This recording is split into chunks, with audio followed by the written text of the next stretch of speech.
It is time for another episode of the Tan and J Man Show live on the ISC Sports Network. I'm the J Man. Sitting there next to me is the T Dog, Tan the Man. How you doing tonight, there, Tanner? Good. A little tired. It's Yeah. Mondays, gloomy weather, a lot of rain, which here we go with the weather talk again. I don't even have it in my mind that we're gonna talk about weather. First thing on my mind is weather related, but How's it I sound rained like there? yeah, it rained a lot yesterday. Actually got a decent little storm, very gusty Nice. windstorm yesterday. It's rained a lot today, so while it's making me tired, I'm not complaining because as someone who's trying to grow some new grass, it was very well needed. So Yeah, ever since you planted that stuff, I don't know if it's rained once. I think one time. Yeah. So, to take a break for at least one day on the water bill and me having to go around and move the sprinkler because we have one of those faucets in the back or spouse that only has one. Doesn't have two, so I can't have two going at one time. So I have to move it throughout the day. So to not have to do that, I'm not going to complain too much. That's right. That's right. How you doing, Jay, man? I'm doing all right. It's kind of gloomy here too. No rain, but cloudy, overcast, 70s, which I'll take after how hot it was this past weekend. So Yeah, it was pretty warm. pretty, Pretty darn yeah, warm. pretty warm. Pretty warm. Do you have Birdie Bogey for me? You better believe it. This is a big one. I know I say that every week too, but you're either going to go two strokes up or we're going to be all tied after tonight because there's no chance of par. It's either you get a birdie or you get a bogey. Let me get my question here. Can you name the MLB pitcher who has accumulated the most wins since the year 2000? Man, that's a really tough one. They can be active or non-active. There's no certain Most criteria there. wins since the year 2000. Couple guys come to mind. Obviously, been around for a long time, but yeah. Birdie Bogey is brought to you by Arlington Public House. Arlington Public House has upscale cuisine and cocktails with a casual atmosphere located 703 Main Street, Rochester, Indiana. They had this past week a Philly smash stack. Two smash patties with provolone and cheddar, mushrooms, onions, green pepper sauteed with A1, and topped with two beer battered onion rings and drizzled with nacho cheese. And they also had a Beria ramen noodles, which sounded really good. I'm not a big ramen guy, but I love Beria. Ramen noodles and a flavorful chili broth topped with Beria. I don't even know how to pronounce Beria meats, diced onions, farm fresh jalapenos, cilantro, sliced radish, locally sourced from Noble Gnome, and a soft boiled egg on top. So They're always coming out with new items, goodies. and I think summer's just underway. It's just now officially summer as of late last week. So be prepared to hear the J Man introducing a lot more new menu items coming up in his future reads here. I was talking with the owner over the weekend, and he said they have summer menu now, but they're working on a fall menu, and so Yeah, I things. think that's one of his favorite part of his jobs is as the owner, he gets to taste test stuff before anybody else. That'd be great. So when his chef kind of creates something, he gets to taste test it. That'd be a good perk of the job, Yep. Get your veggies. which they did right from Noble Gnome. Yeah. Yes, they did. Well, we didn't get to talk baseball last week. Friend of the show, Aaron Lynch, did a good job filling in for me for the first half or so, and he is going to be filling in for the J-Man next week. J-Man will not be joining me. He'll be off somewhere sunbathing on a beach. Yeah. Sunbathing in incredibly hot weather. Yes. So Aaron Lynch and I will be holding down the fort next week, right before the 4th of July.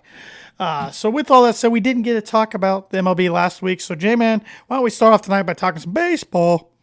I will do that. Yeah, I was actually kind of looking forward to talking about the Cubs last week, and I'm kind of looking forward to talking about them again. They've been playing some pretty good baseball here the past 2 weeks. They were 10 games under 500 2 weeks ago, and now all of a sudden they're only 3 games back of first place. 2 games under 500. They've won 9 of their last 11. Just playing good baseball. Supposedly they had a team meeting, a closed door meeting, the dreaded closed door meeting, in San Those go one of two ways. Yeah, it can either derail your season or you can bounce back a little bit. And luckily, they've chosen to bounce back a little bit here, getting good contributions from pretty much everyone in the lineup except Trey Mancini, who single-handedly, in my opinion, cost him the game yesterday. But Nico's gotten hot again. Dansby's been on a good roll. Ian Happ's gotten hot again. Cody Bellinger's back. Seiya Suzuki's kind of slumping a little bit. But even guys like Nick Madrigal are having good contributions. Christopher Morel's been great. Mike Tauchman has been fantastic. Even old Tucker Barnhart hitting a homer there in Pittsburgh last week. And they're pitching really well. Marcus Stroman wasn't great yesterday. Had a blister on his finger, and Trey Mancini had a terrible error that cost them 3 runs. Single-handedly cost them 3 runs in the third inning that kind of derailed Marcus Stroman's outing. But Justin Steele's back, and he's looked great so far since coming back. Drew Smiley's been good. Kyle Hendricks looks like a vintage Kyle Hendricks. Their bullpen's been really good. Albert Alzolai's been one of the better closers in baseball. Michael Fulmer's had some good has had a good stretch this past month. Julian Merriweather's been great since his first outing of the year. Mark Leiter Jr. has been good.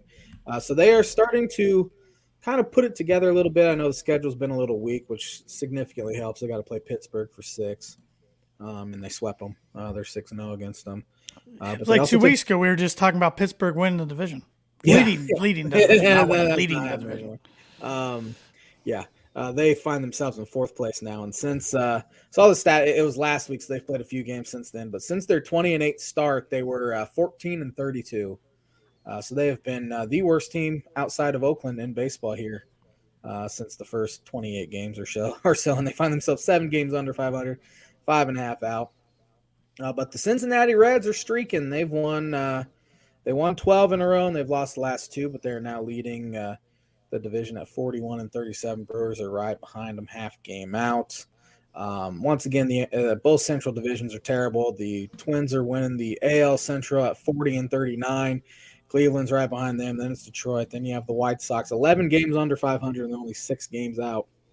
So that tells you all you need to know about that division. Can you name me the team? I just saw this tweet and I favorited it. Let's see if I can go find it. Just favorited it today. Can you name me the team with the best record in baseball since May 1st? Arizona Diamondbacks? They have the 3rd best record in baseball since May 1st. The San Francisco Giants are 33-18 since May 1st. I had the right division. You did. That division's pretty good. They lost 2 or 3 from the Cubs, but then they went on a streak. I think they won 9 in a row. They were right there with Cincinnati, the Cincinnati Ball Club. Cincinnati. Yeah, NL West Diamondbacks 47-32. They just are not slowing down. They look legit. We're about halfway through already, which is crazy to think about. Only 3 games for the most part until we hit the halfway mark, at least for the Arizona Diamondbacks. Then you have Giants right behind them, 2.5 out. Dodgers are still the Dodgers. They're not as good as they have been, but they're still a force to be reckoned with at 43-34. Then arguably the most disappointing team in baseball, the San Diego Padres, 37-41. Got whooped by the Washington Nationals yesterday, which is kind of their low point so far this season. They're just way too talented to be this bad. Xander Bogaerts he's been kind of a league average hitter for me. Machado's been a below league average hitter. Juan Soto's been great.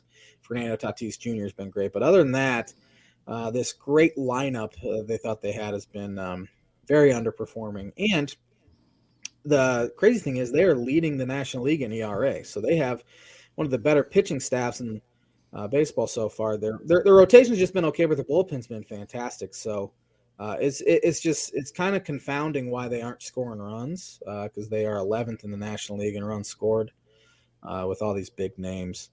I'm just waiting for them to turn it on, but I mean, again, we're halfway through. This is a large enough sample now that maybe it's just not going to happen for them, and they will be one of the more disappointing teams of recent memory.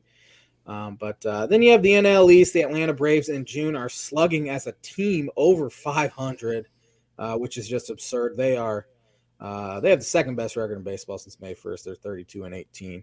Yeah, the Braves have won 17 out of their last 20 games. I mean, they're just the best offense in baseball so far, and they're pitching well, and they are probably, in my opinion, the favorites in baseball to win the World Series right now, even more so than the Tampa Bay Rays, in my opinion. But Yeah, you look at the other NL East teams. Yeah, over the last 20 games, the Phillies have won 15 of their last 20. The Marlins 14 of their last 20, and then you have the New York Metropolitans. They have lost 15 of their last 20.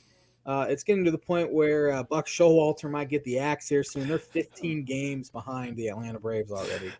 Good old Frank Fleming of Barstool Sports. He wants Buck gone. He Yeah, went off on a tirade yesterday. That I'm poor guy's sure. gonna have a heart attack soon if he does. But honestly, I was telling my dad this earlier today. I'm sure he is a mad sports fan, but he knows this gimmick gets views. It lines his pockets with money Yeah, through Barstool, so he brings it out a little more than probably he normally would. yeah. And yesterday is a game that could get Buck fired, and I'm honestly surprised he hasn't been. They were up, I believe they were up 7-4 in the bottom of the eighth inning in Philadelphia, and they're up 6-3, bottom of the eighth inning in Philadelphia, and they gave up 4 runs in the eighth and lost 7-6. And the reason why Buck got all this scrutiny, deservedly so, is their closer David Robertson, who's had a fantastic year. For whatever reason, they didn't even have him up in the eighth inning, just in case the game kind of got away from him. Where they brought in reliever Josh Walker, who came in and did not retire a single batter. Through 15 pitches, he walked 2 and gave up a hit and gave up three earned runs. It's a pretty bad day at the ballpark. But David Robertson had only pitched twice in his last 10 games. He threw only 15 pitches the night before. You have Adam Ottavino, who'd only pitched twice this past week, and he didn't even pitch the night before, I believe. And he had none of those guys up.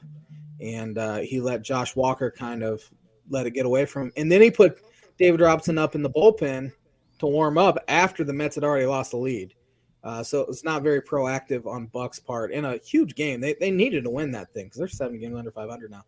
But Buck has been known to not want to use those relievers unless it's an actual save spot, like he kept you. I think it was Ubaldo Jimenez in the wild card game back in 2015, 2016, 2014, something like that, against the Blue Jays, instead of putting Zach Britton, who had been maybe the best closer in baseball this year, in. And Ubaldo gave up a massive home run to Edwin Encarnacion, walk-off homer. So Buck's kind of known to do this. It's kind of an old school thing that no longer works.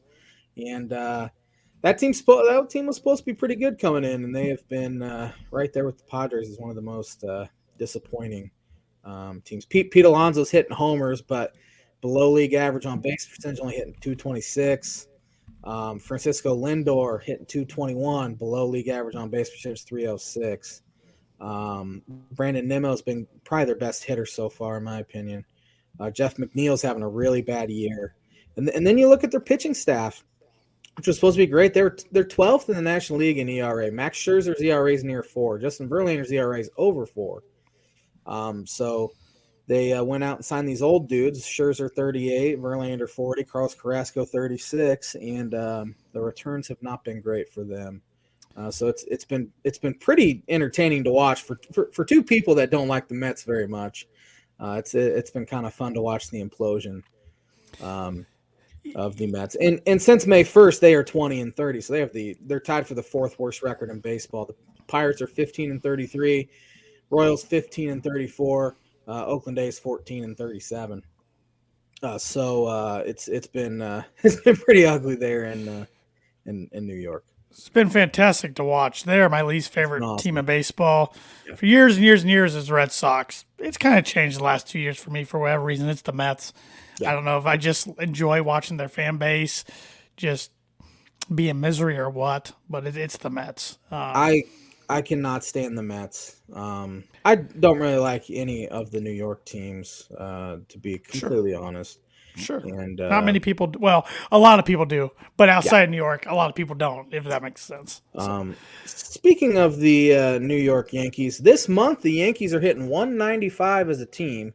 That's coincided with Aaron Judge being out for a while, and no Yankee team has ever batted under 200 for the entire month of June in their history. And I mean, Aaron Judge said, "Yeah, I expect to be back this year." So we don't even know if he's going to play no, again this season. that's already the theme of the season: injuries. Mhm. But I didn't like what Steinbrenner said on the Michael Kay show. So Michael Kay was, I think it was a fan submitted question. Michael Kay pretty much straight asked him like, "Are changes going to be made?" I think it was towards the hitting coach, and he said, "No, we'll let the season play out, and then if changes need to be made, they'll be made." But as far as Aaron Boone's case, he did pretty much say that if they get to the playoffs with at least 90% of their everyday lineup being healthy, what they thought their everyday lineup was going to be coming in this year healthy, and they get outs quickly, then changes will probably be made. But just him saying that, I'm like, okay, so if the team's pretty beat up going in and they get knocked out right away, even, assuming they make the playoffs, then he's going to be off the hook again for one more year. Yeah. I don't know. I'm just like, if you're going to make the move, why prolong it? Just make the move. I don't know. They're weird to watch right now.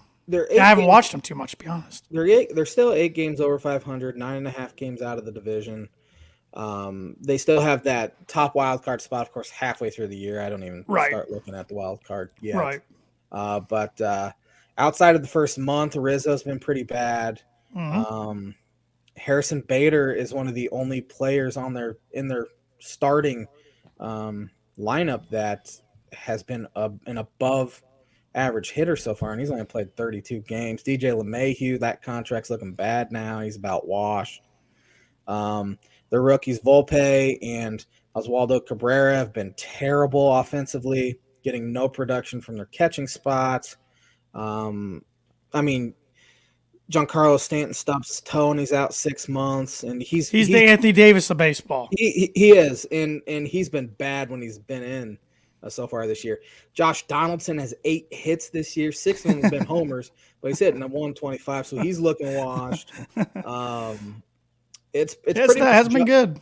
It's pretty much judge or bust for that for that offense. Now their pitching's good, and they'll keep him in it for sure. Garrett Cole's again one of the Cy Young front runners.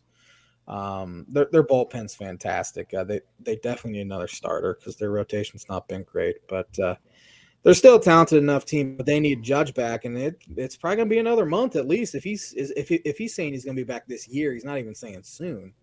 I did like over the weekend he brought his dog Gus. Gus Judge ran around the outfield with him. That was pretty good social media content. Cool. Who doesn't like a little dog running around? I have some more baseball stats here. Home games 2000 to now with 30,000 or more fans in attendance. Can you name me the team that has the most home games since 2000 with 30K or more fans?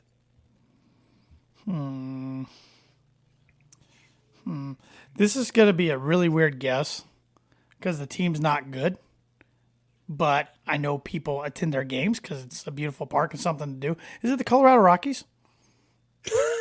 No. Okay. Yeah, they're actually in the top. I laugh, but they're actually in the top 8. Okay. No, not the Rockies. I said it was gonna be a weird guess. That was an incredibly weird guess. I will say though, the top 1, 2, 3, 4, 5, 6 makes sense. Okay. And then you have the Angels at 7, which is kind of weird. But again, they were good for a long time, really until Mike Trout got there, which is weird. Then you have the Rockies, you have the Astros, Brewers, Mets, and Phillies all over 1,000. All right, so let's go. Cubs in top 7. Cubs are in the top 7. They are 6th.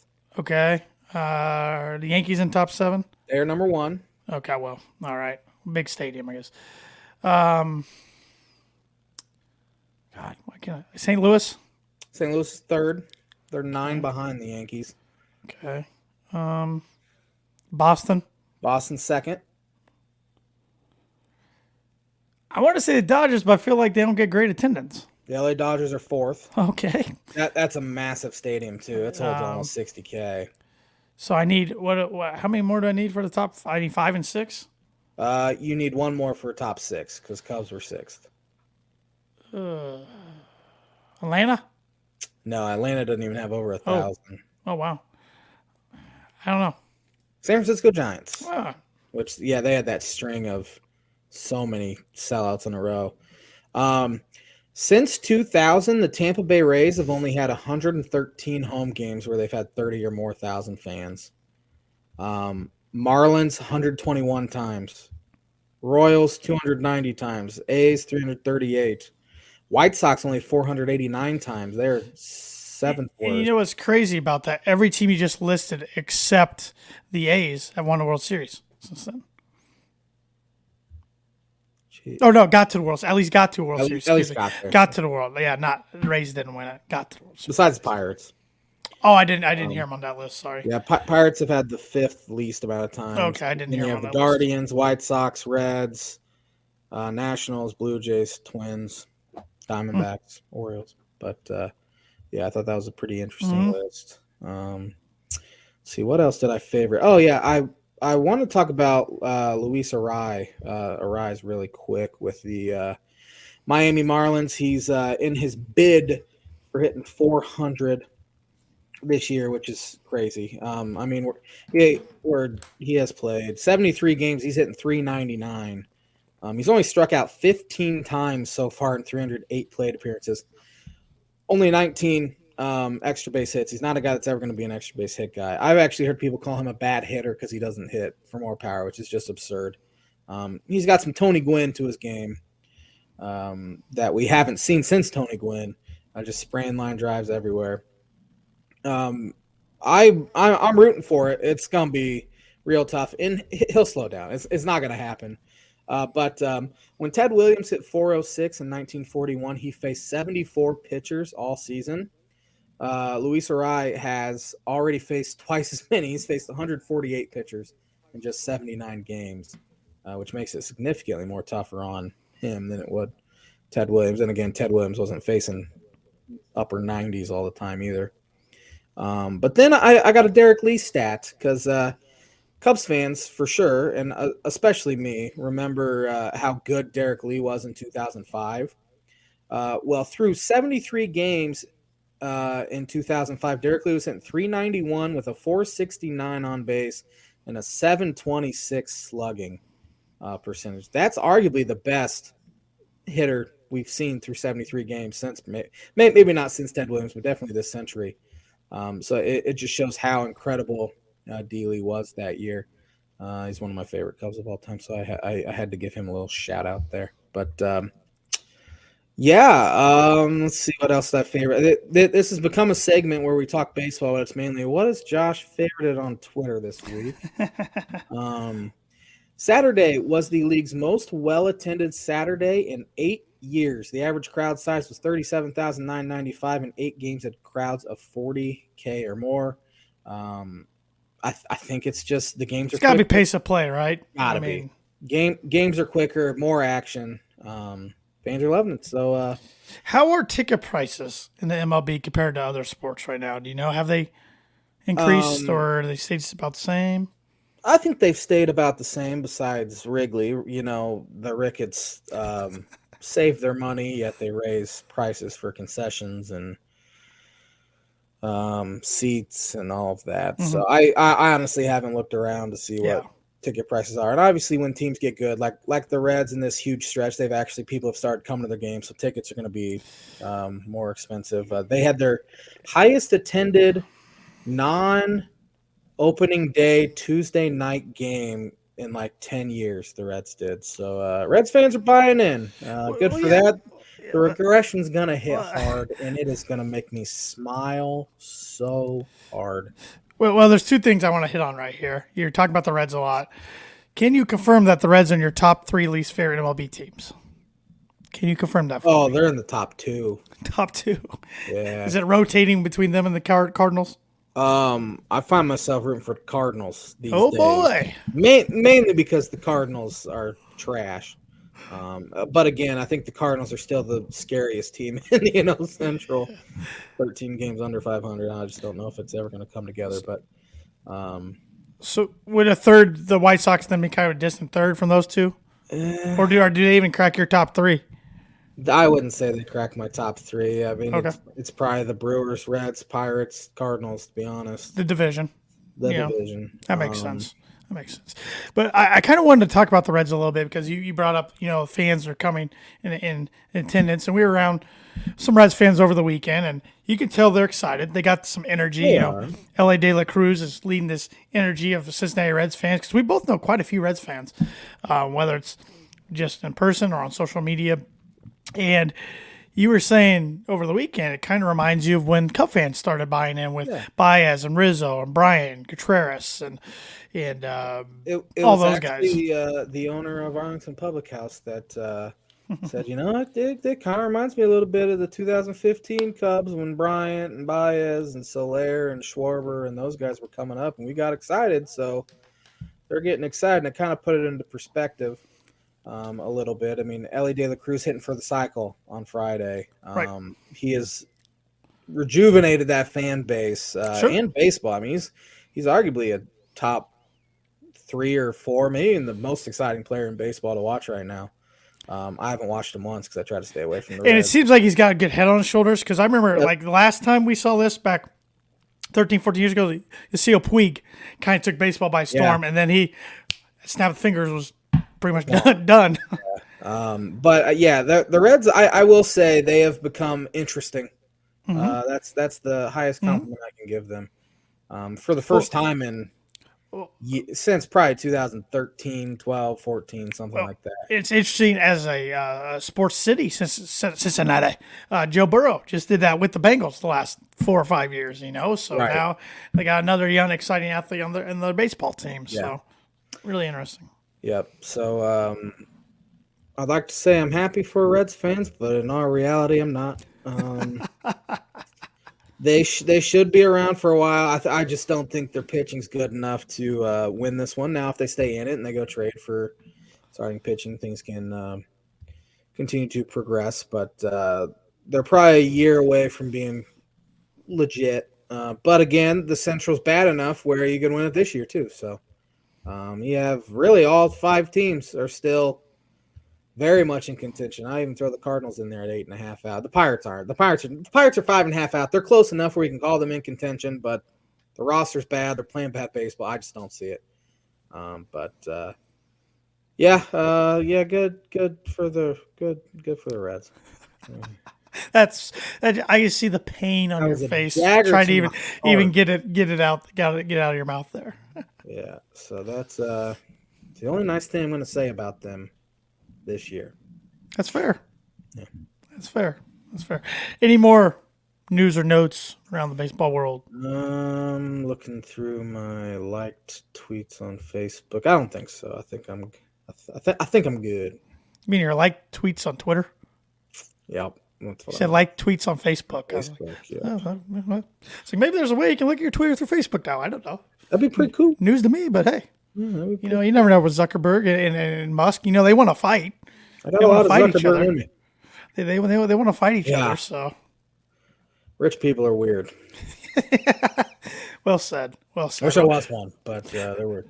Well, do you want to get educated and maybe we can help you become a rich person by getting smarter here? All right. Well, let me pull up. Where is the? There it is. The On This Day segment. Let's look at sporting events that have happened on June 26th. Kind of interesting one. On this day, 1916, the Cleveland Indians experimented with numbers on jerseys in a game against the Chicago White Sox. First time MLB players identified by numbers corresponding to those on the scorecard. Interesting. What year was that? 1916.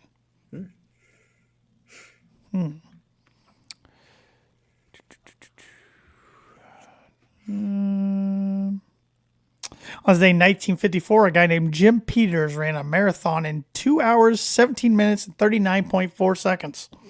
Pretty fast. That's moving. How long would it take you to run a marathon? 6 weeks. I was thinking days, but weeks, 26 miles. I could probably walk 26 miles in and a day. I, I bet you could do it in a day. I could do it. I wouldn't enjoy it, No. but I could walk 26 miles in a Yeah. day. Yeah. Let's see here. Not a lot going on. I'll have to look up more about this, but on this day in 1976, Japanese professional wrestler Antonio Inoki fought American boxer Muhammad Ali in Tokyo, Japan. I'm guessing that just meant the professional wrestler participated in the boxing match, I'm guessing, but I'll have to look that up. On this day in 1991, who was the number one overall pick in the NBA draft? And you should know this. We kind of talked about it last week on the Word Association segment. Word Association, huh? Last week was number one NBA picks that we did. Yeah, Larry Johnson? That was Grandmama, Larry Johnson from UNLV. Why'd they call him Grandmama? I don't know. I know that was his nickname on the Knicks at least, so I don't know. Indiana Pacer fans don't like to talk about him. On the day 1993, New York Mets, Eddie Murray became the 20th player to get 1,600 RBIs.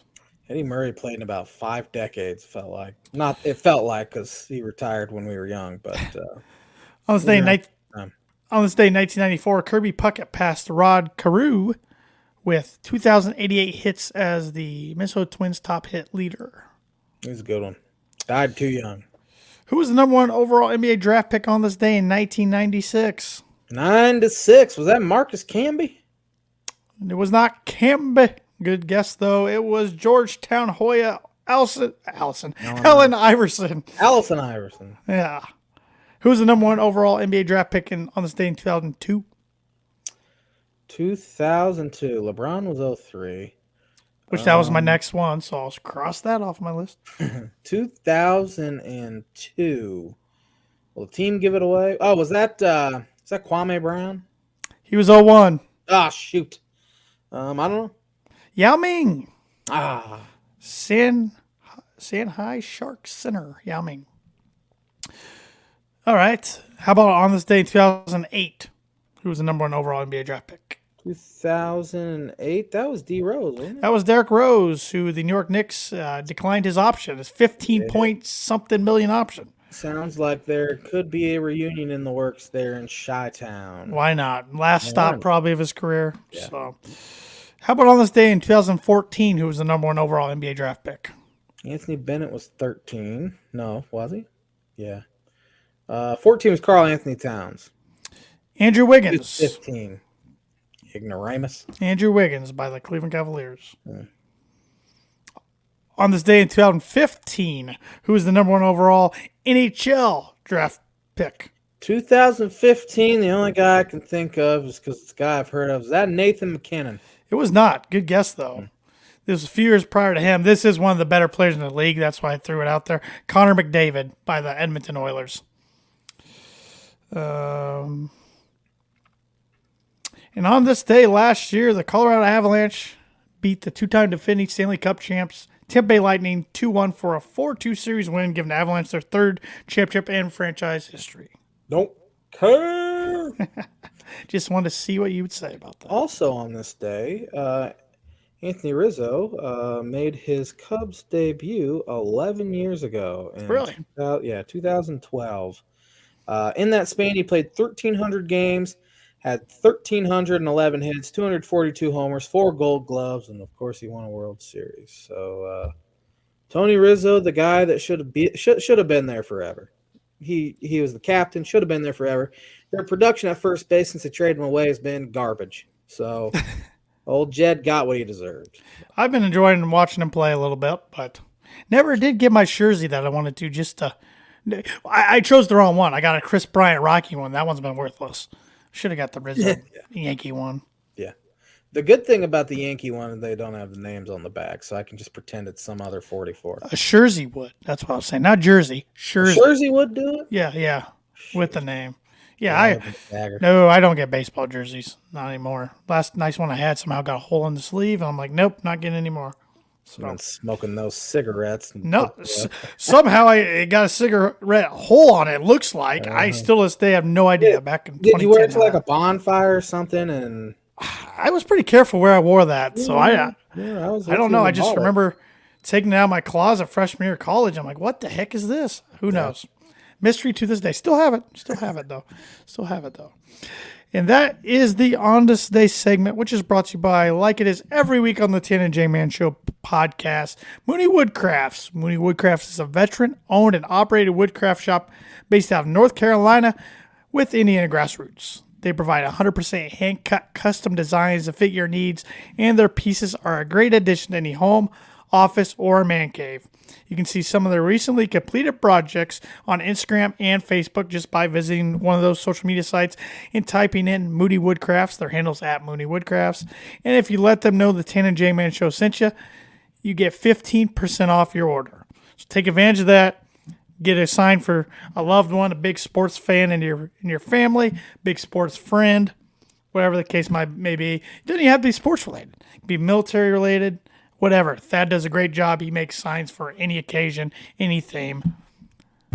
Take advantage. You won't be disappointed. Sticking with baseball real quick, I got a word association for you. It is College World Series final tonight. Couldn't have told you that. LSU against Florida, two of the top 5 teams in college baseball. Reminds me of LSU's an loaded. SEC football match. They will have likely the top 2 draft picks in Major League Baseball draft here in a few weeks, in Dylan Cruz and Paul Skeens.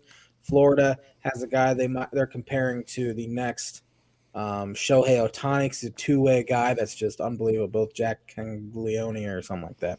Anyway, I have let's see here. I have 5 former LSU baseball players, 4 former Florida baseball players, and then I have 5 guys that you will know that won the College World Series MLP on this list. Let's do it. Starting with LSU, we got Albert Bell.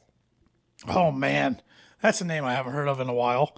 Albert Bell. Another guy that I think I brought this up not too long ago. I used to have this VHS tape when I was young. I think it came out like 1996 with featured the MLB's top home run hitters. I mean, it was so old McGuire was on the A's on this video. Albert Bell was one of those on this video. And I always liked when he hit a home run in Jacobs Field at the time, because I believe he was an Indian that year.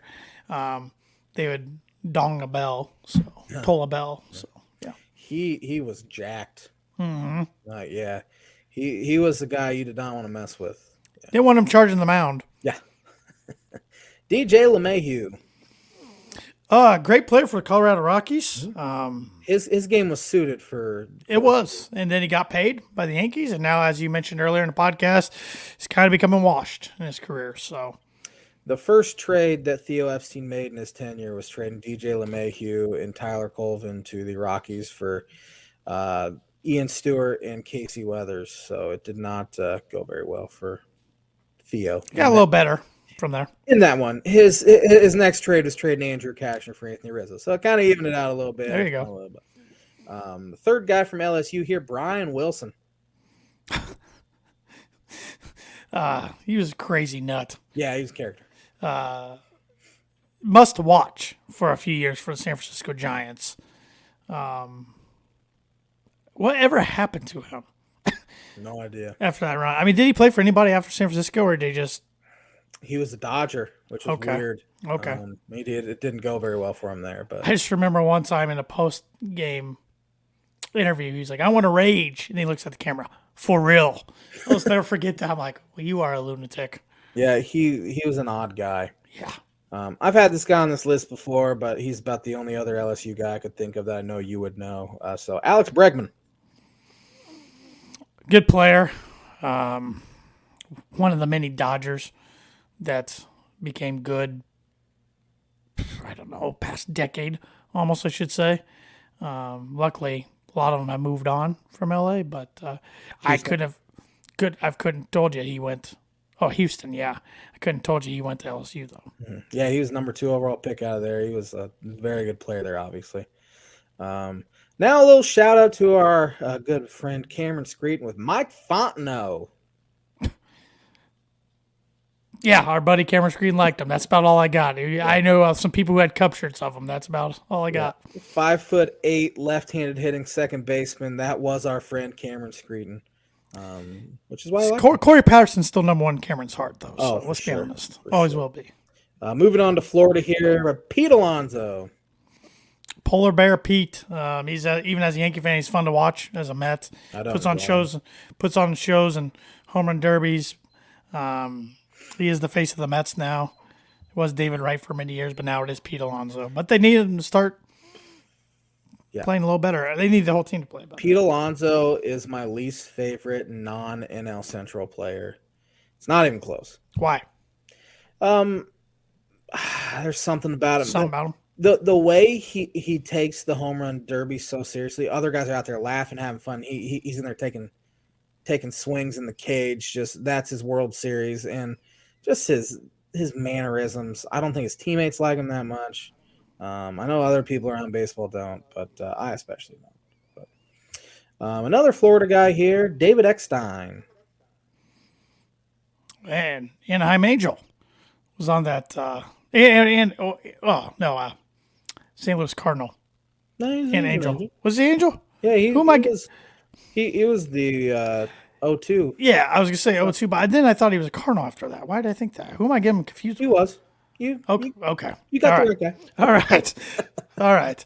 But a name I haven't heard in a long time. But I remember watching that World Series. I was rooting for the Giants, thinking they had it won, and then they collapsed. I don't remember if it was for game 5 or 6. I was literally just watching the celebration, and then they blew the whole series. So, yeah, I have 2 guys here. That might be a little tough for you. Harrison Bader. Don't have much. He's a New York Yankee. I know that, but I don't have much on him. I know that. I know he's a Yankee, but that's like I said, I haven't watched Yankees much this year. Cardinals. So. Now, this player is very significant to both of us, and his name's Anthony DeSclafani. I've heard of him. He was the pitcher that hit the grand slam for the Reds. Oh. I was wondering if you remember the guy's name. No. And we just talked about him over the weekend, we too. Talked about him. Yes, for everybody who doesn't know out there, I don't know, 4 years ago? 2018. 2018, went to our buddy, a good buddy of the show, Andrew Eiler's bachelor party, Cubs-Reds game, and Reds pitcher hit a grand slam against the Cubs. Mm-hmm. And it was already a blowout at that point, too. That was a rough day for me. Yeah. And I have 5 more here that won MLP in the College World Series. Pat Burrell. Philadelphia Philly. Yeah. Pat, man, this is what I like word association. I mean, it's rough for me once baseball, but I also like it because I hear of guys I haven't thought of in a minute. Pat Burrell's one of those guys. Here's another one that I think will spark your memory a little bit. Todd Walker. Oh yeah, Todd Walker. Oh man, what could I say? What could I say about Todd Walker? Solid player for many different teams. Yeah. That's all I got. But yeah, he was Todd a Red Walker. Twin. Mm-hmm. I liked him with the Cubs, hitting second baseman. Mm-hmm. Dansby Swanson. Dansby Swanson. Don't have much on him, to be honest. I've heard the name, of course, but he for the Cubs, he had the name that was like the most British sounding name this past weekend when they played in England, and it was kind of funny because he had a homer and his name just flowed off the tongue for the British commentators. How was that? I didn't watch much of it because they played when we were gone, but it was good. Cubs won Saturday, lost yesterday. Terry Francona. Great manager. He's great in Boston. He's done a really good job in Cleveland. Legend, future Hall of Famer. Final one here, Dave Winfield. Dave Winfield, legend. Played for the Yankees. Played for was he a Padre too? Believe so. If I'm not mistaken. Don't remember his playing days, but he was a guy that I've heard stories. He could have played in the NFL and the NBA. Freak athlete. 6'6". Could have played. Bo Jackson-like. Yeah. Well, that's a good word association segment, J-Man, which is brought to you by, like it is every week, Proforma Print 2 Promo Group. If you're looking for a trustworthy, dependable resource for your next trade show, company picnic, or a sales meeting, Proforma Print 2 Promo Group has over 50 years combined experience in promotional products and commercial print. They strive for fast and efficient response to all your print needs. You need to look no further. Let them be your one-source print and promotional company by giving Barbara Van Weinsberg a call today at 574-210-3815. Or if you'd rather email her, you can do that as well. Barbara.vanweinsberg@proforma.com. The NBA draft is come and gone. I did not watch a single minute of this year's draft. It just didn't interest me. I didn't think it was very hyped this year going into it. But with that said, I want your thoughts, especially on maybe we focus just on the Big Ten guys. It is by far the boringest coverage, in my opinion, of major sports league draft. The NFL obviously is a spectacle. I think baseball does a lot better job than basketball does with it. As far as the Big Ten guys go, a couple first rounders. Jet Howard went 11th to the Magic. Reach, in my opinion, that dude plays no defense. I think he's a good shooter, but the Howard name helped him.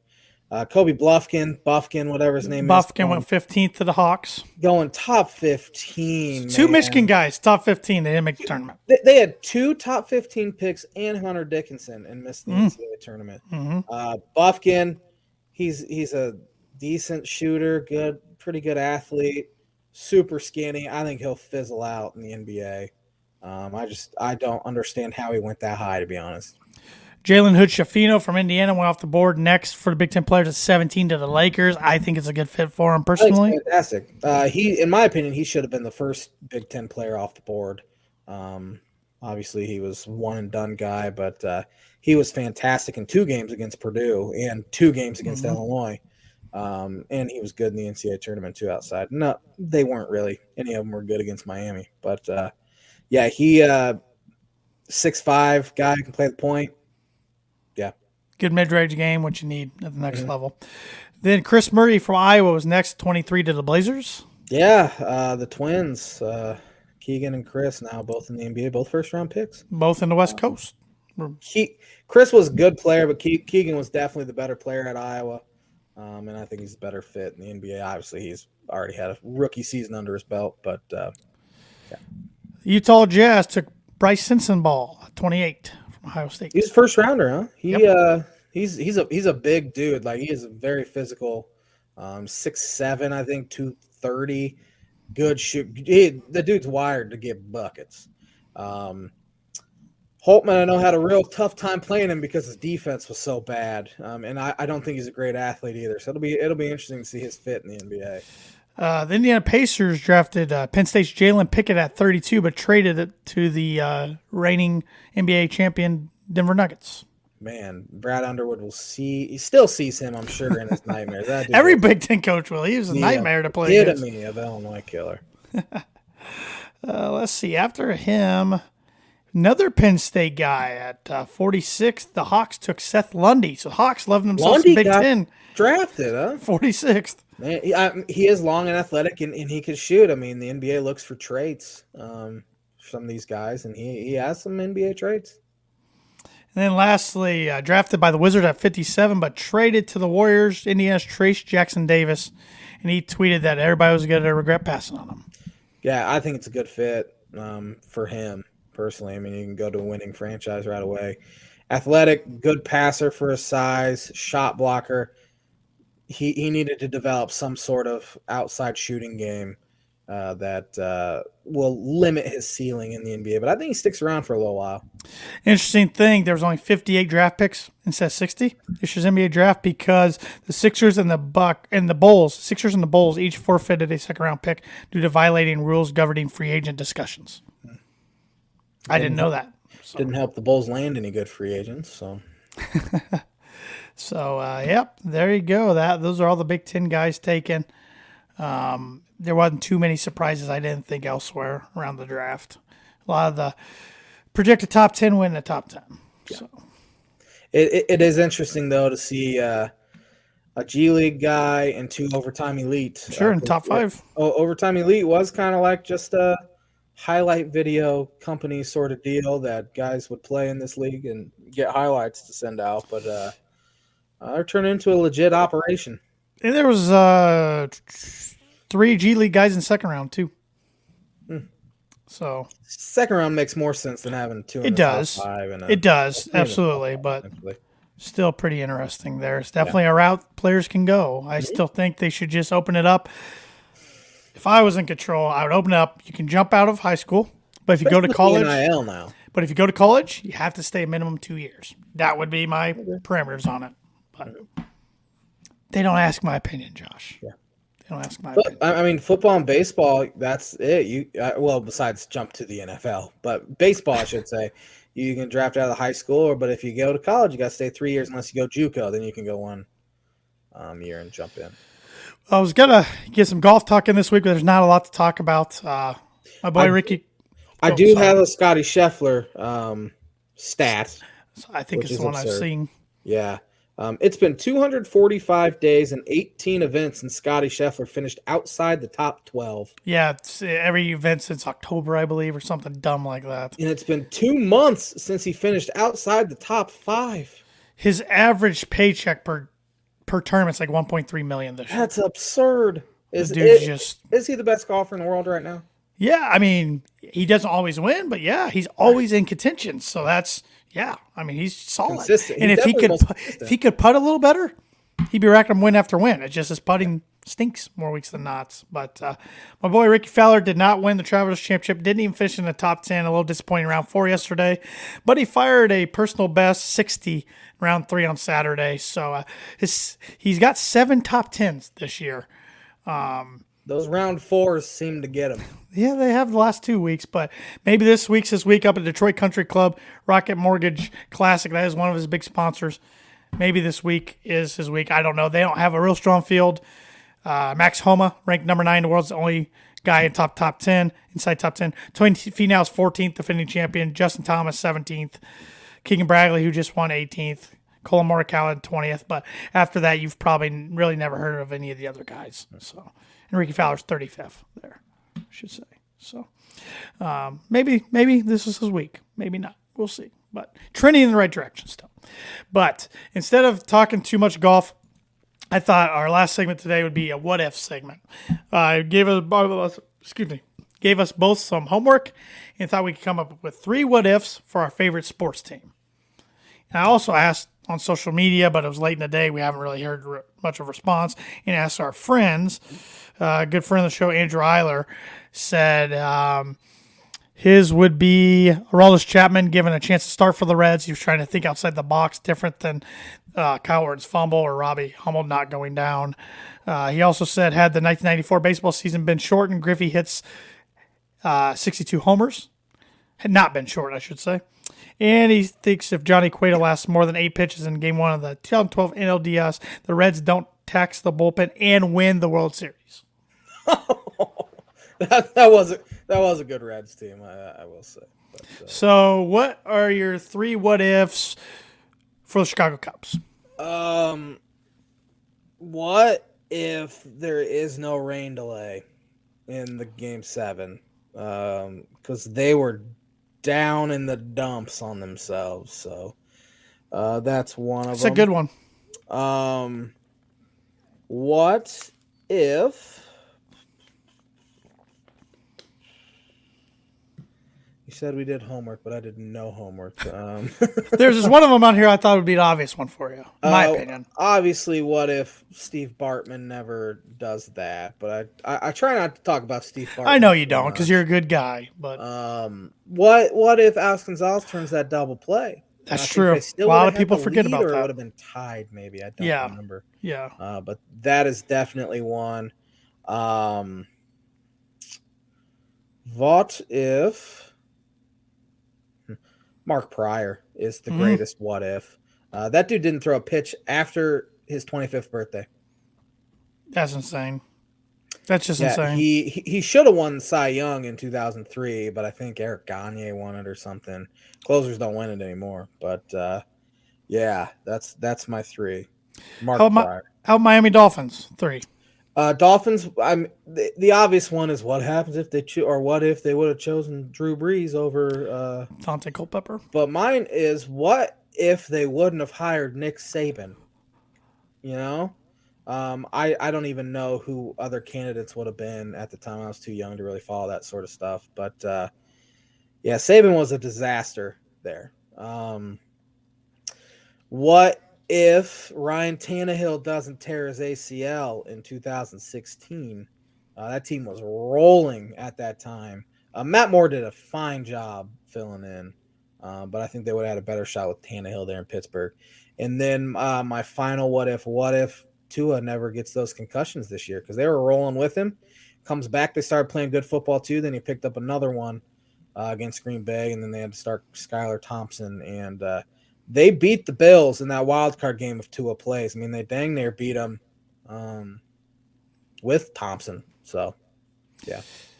And lastly, Illinois basketball. Illinois basketball. What if Bruce Weber would have decided to stay at Southern Illinois and wait for the Purdue job to open?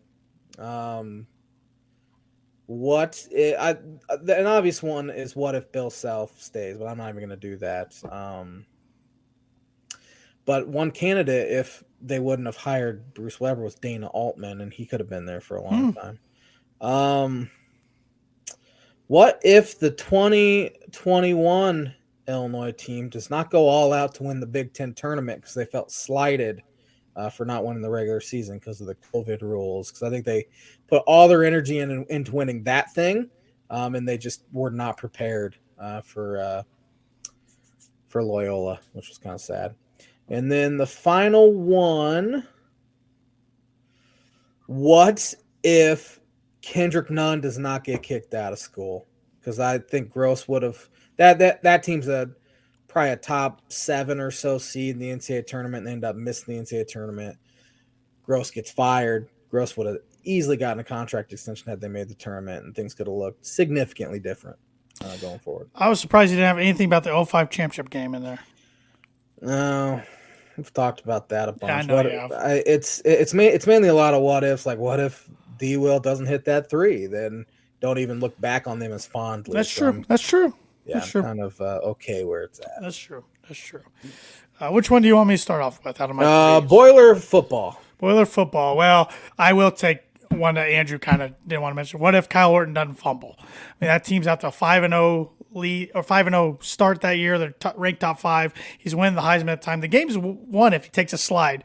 If he slides, because he passed the first down marker, but he tries to extend it a little more and fumbles, and then their season went downhill. Ended up going 7-5. Purdue football for a long time. It's never got to that high, anyways. Ever since, but for a long time, the mojo just wasn't the same.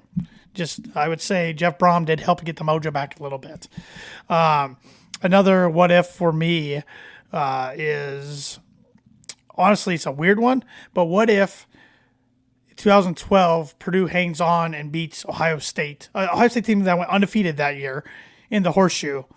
Because I think if they win that game, I don't think Danny Hope gets fired. And then in result, Darrell Hazel doesn't get hired.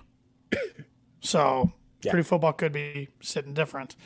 And then lastly for me, for Purdue football, I still look back and I think what if the season probably wasn't going to be that great anyways, but in 2019, what if Elijah Sindelar and Rondell Moore don't get hurt on the same play for the season? And that season everybody got hurt that year and that tanked. But Purdue football was the hardest one for me to come up with 3 what ifs, because I tried to do during my lifetime.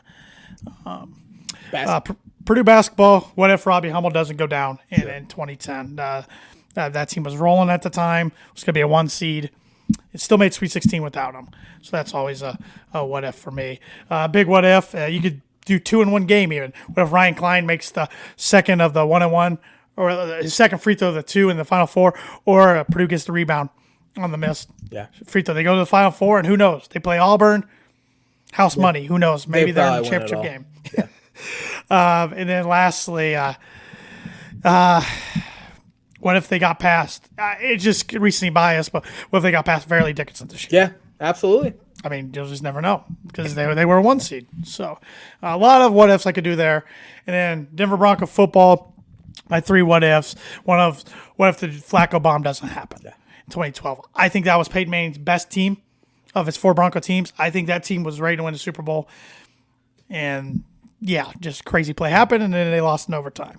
I also have what if Brock Osweiler would have stayed in Denver. And I'm going to die on that hill because if he didn't go to the Texans, I still think he'd be in the league as a quarterback. He turned out to be awful. But I think with that team, he played good enough to help that team win Super Bowl 50, even though Peyton came in to finish it off.